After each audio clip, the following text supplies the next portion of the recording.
Hey everybody, Max here. Happy New Year 2025.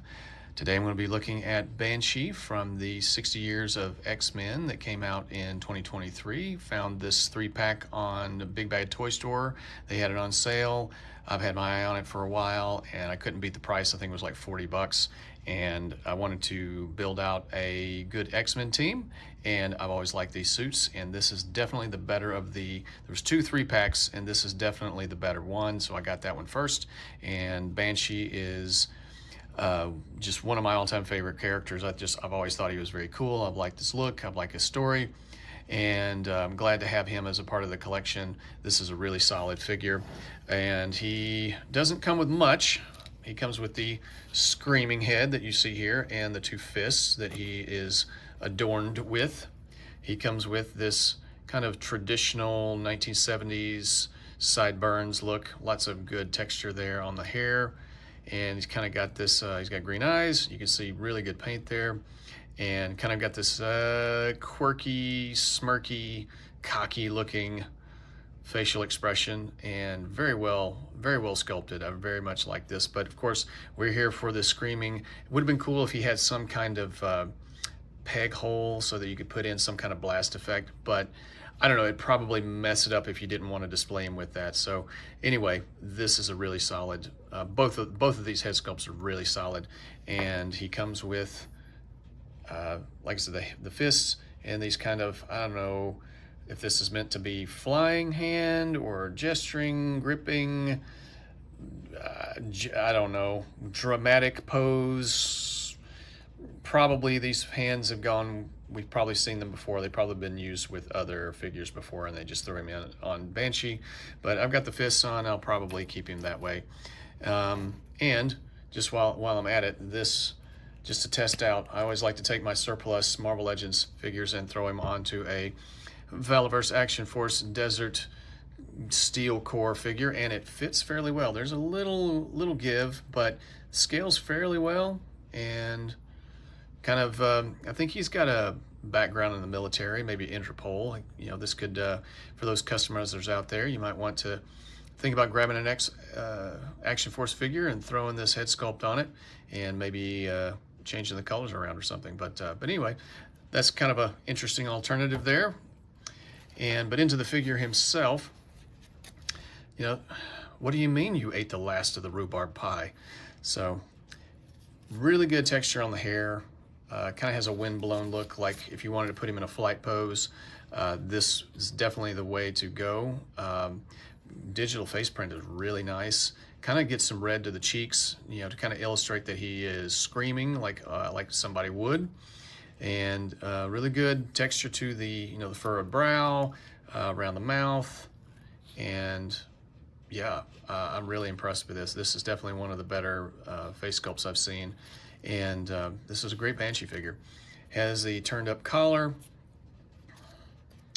These wings are very thin, so you need to be very careful with them, otherwise they will tear. Now they haven't torn on me yet, but that's because I am just treating them with kid gloves.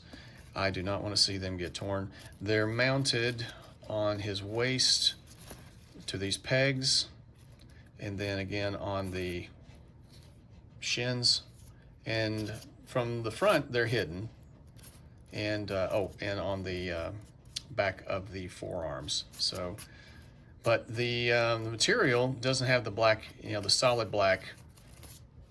It's just on the front, so that's kind of a downer. I would have preferred if they had maybe 2-ply. If they could have 2-plied this, I think it would have made it a little more robust, but it probably would have made it harder to stitch and have it stay in. So it's a good representation of his look, but I think that's probably going to be one of the best ways. You're just going to have to deal with it. It's never going to be completely perfect, but I think it's a pretty good system. I don't like how the threads you can kind of see the threads, but it's fairly well balanced, and the material, the way it's mounted in the right places, it's the right size. So anyway, just be careful. On a whole, I think it's really great. I don't know if this is a Vulcan body or not. Probably it is, just with some few adjustments, but because, I mean, it has really good, pretty good butterfly joint and bicep swivel. You want to, yes, it'll go all the way around. The arms will go all the way around, but with the attached wings, I don't recommend doing that. And they don't detach. At least I haven't tried it because I'm afraid if I take them out, they'll never go back in. So maybe you could, but yeah, I can see them popping out perhaps from the back there on the sides, but not here. I wouldn't attempt it. So yeah, the arm will go around. T-pose, yes, you can get a T-pose. About that far, maybe a little higher. Yeah, you can get a little higher.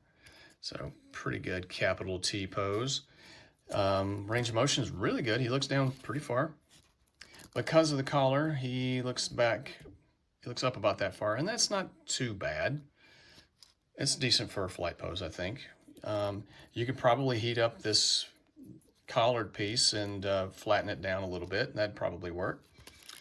And butterfly joint on the right as well.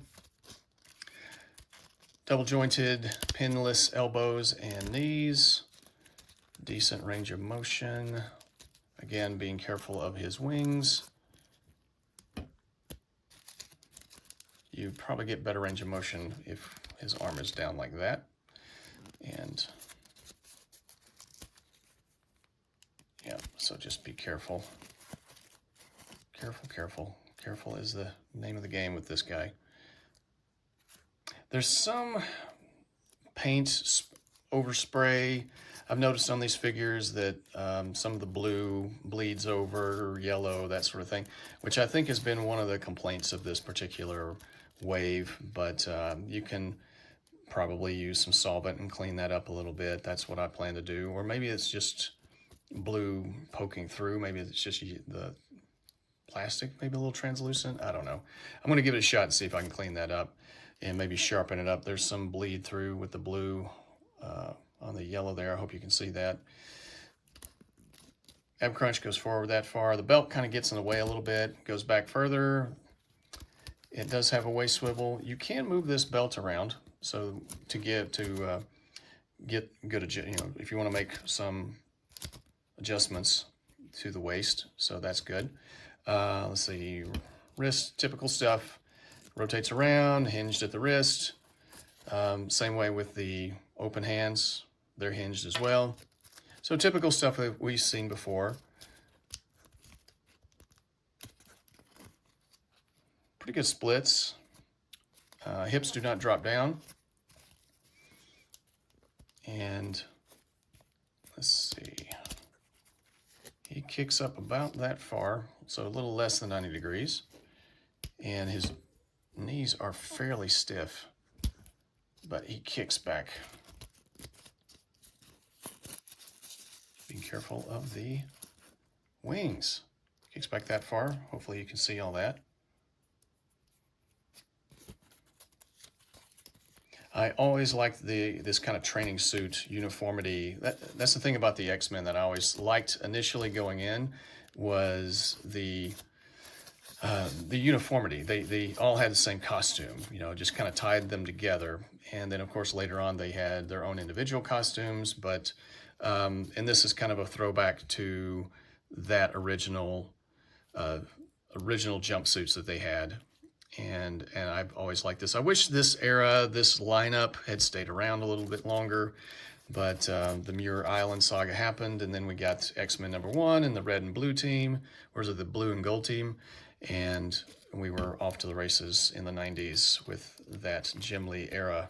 So bicep swivel, the belt it's kind of hard to know where it's rotating. If it's rotating from the top or the bottom, it's all kind of moving. So I hope I'm not doing any damage there. And then the shin is underneath smartly. They designed the anchor point for the wing to above the shin swivel. So they put some forethought into that. And then pretty good range of motion on the feet. Rocking around the clock. up and down, pretty good. Kind of standard stuff. I think these are probably Vulcan feet, the Vulcan feet. And, but yeah, I don't like how it pulls right there when I'm trying to bend the knee. And there's a little bit, it kind of feels like it's kind of stuck a little bit. Like if you're, I've had that happen on an Iron Fist figure where I thought it just needed to be broken loose, and it was fused, and I just twisted the whole shin, the whole bottom leg completely off. And that upset me. So more blue overspray in the crotch area. The belt X in the belt, very good red. Pretty good paint. It's not completely even, but not too bad. Nothing to complain about too much. Good definition in the muscles, and not much to complain about with this figure. I think they really did a good job. Other than the paint, which seems to be kind of the Hasbro Marvel Legends. The design of the figures are solid. They look like their comic counterparts. But even in the MCU, it seems like paint applications, other than in the face print, seem to be the biggest issue on a whole. So if there's going to be any kind of complaint, it seems lately, it's going to be overspray, not enough pass. You know, they're just not doing enough to make it sharp enough, and that's disappointing. That's probably my biggest complaint lately with Marvel Legends. But the sculpt, this is a great figure. I'm going to give this guy an 8.5, warp factor of 8.5. I think he's easily an 8.5. Let me know in the comments section. Do you have this guy? How would you rate him? Did you read that issue 275? And what'd you think back in the day? Highly recommend you track it down if you don't have it. And so yeah, and warp factor 8.5, really solid figure. I'm very happy with it.